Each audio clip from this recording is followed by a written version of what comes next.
the thing is that I was cheering for Adesanya. I want him to be the champ because he's already the champ, and the more times you defend your title, the greater champ you is, and you know, I want him to be super respected, and I want him to be a big superstar when I fight him, because I want to grab everything that he has, you know, and I believe that if Costa won the fight, he wouldn't be as a big superstar as Adesanya is. So I'm super happy that Adesanya won, and I hope that he continues to win until I fight him. And I want to be the one that dethrones him. He mentioned you at the post-fight presser. Did you see that? He says he wants to. Yeah, he wants to test his ground game against you. What did you think about that? He doesn't want to do that at all. You know, I'm sure he want to fight me, but I'm 100% sure that he doesn't want to fight me on the ground. Not a chance. But it's very likely that he wants a good grappler to test himself against. I can believe that. But that he wants our fight to go to the ground, he doesn't want that, you know. And I think that we can be honest with each other there, you know. He's the superior striker, and I am the superior grappler. But at the same time, I feel like I have the wrestling at my side, I have the ground and pound on my side, and I believe that it's easier to be to create to create opportunities in the striking than it is in the grappling. So overall, I see myself as the better fighter. What would happen? What would happen on the ground if Israel wanted to test himself against you there?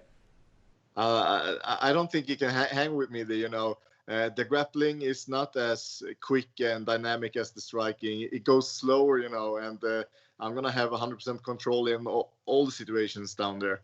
Yeah, I don't see him as a threat on the ground at all. The threat is if he can get up on his feet or not. And that's kind of what makes it a fascinating contest, right? I know previously you spoke about how you felt Whittaker for you was a stylistically tougher matchup.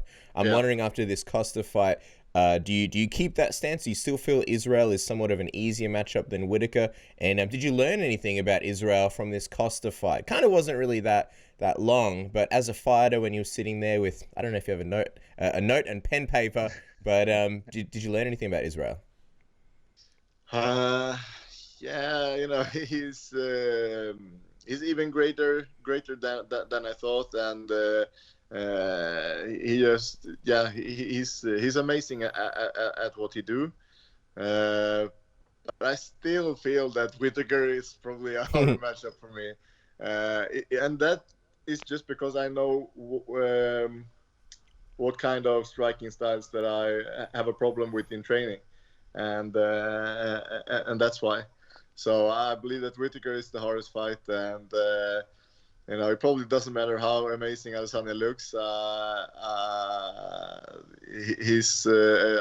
see Whittaker as a tougher matchup for me. But yeah, you never know until you're in there with somebody, right? So. We want to get your thoughts on this Robert Whittaker, Jared Cannonier fight quickly in just a second, but while we're talking about this Israel matchup, so many people have sort of gone in there and have attempted to take Israel down up against the cage, and Israel has demonstrated such great takedown defense. I think a lot of people even initially thought, oh, we'll just take him down and we'll submit him. So I'm just wondering, from your perspective, what do you think you would do different to a lot of these guys that have sort of gone in there and, I suppose, attempted to get Israel to the ground? And from your perspective as well, what have they done wrong in trying to get this battle to the ground? Well, who was the last person that tried that? I can just remember Derek Brunson. Whittaker tried, of course.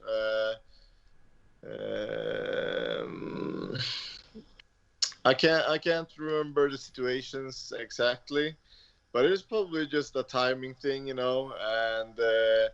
And I know that I would chain it together, and I would keep keep the pressure. The hard part is the timing. The finish. I really believe that I would get the finish if I could get in on him.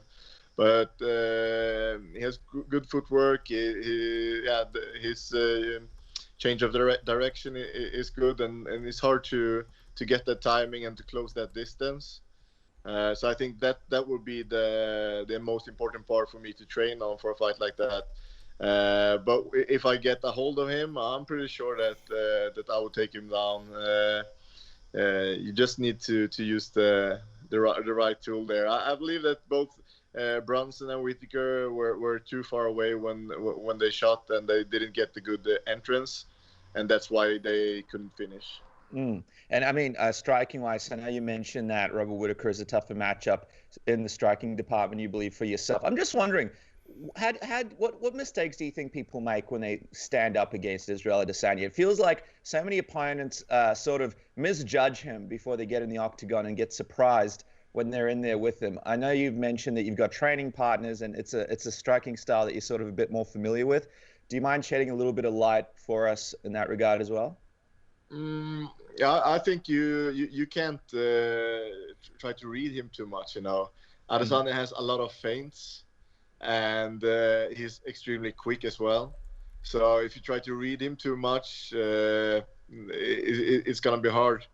So you will have to charge, and you will have to move your body to get his body in the position where you want, right? So it's a game of footwork, and with the right footwork, and if you're coming into the right angles, you can catch him when he's circling. So I think that's without telling too much what I'm gonna do. Yeah, that's. I think that's how you're gonna catch him. You have to move in the right way to get him to move in the way where you want.